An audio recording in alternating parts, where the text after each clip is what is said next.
রাজধানীর মহাখালীর বাস টার্মিনালে ঈদ যাত্রার চেয়ে বেশি ভিড়, দীর্ঘ লাইন টিকিটের জন্য।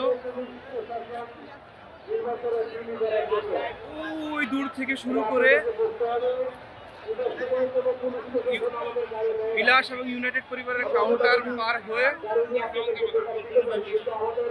মহাখালীর মূল রাস্তা পর্যন্ত দুই দিকে লাইন, চারটি সারি টিকিটের জন্য। সবার জন্য ভালো চপস্টিক ইনস্ট্যান্ট নুডলস।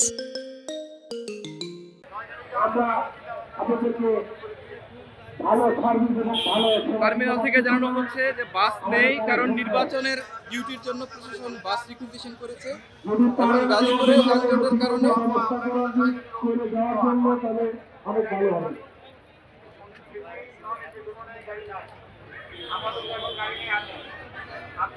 টার্মিনালে কোনো বাস নেই, হাজার হাজার মানুষ যাত্রী বাসের অপেক্ষায়।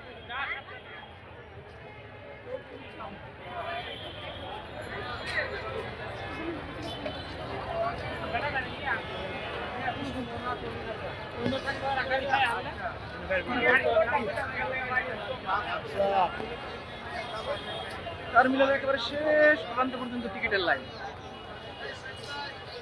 কাউন্টারগুলো থেকে জানানো হচ্ছে বাস নেই, দুটি কারণে গাজীপুরের ভীষণ যানজট, বাস আসতে পারছে না। আর অধিকাংশ বাস প্রশাসন নিয়ে গিয়েছে নির্বাচনী ডিউটির জন্য রিকুইজিশন করেছে।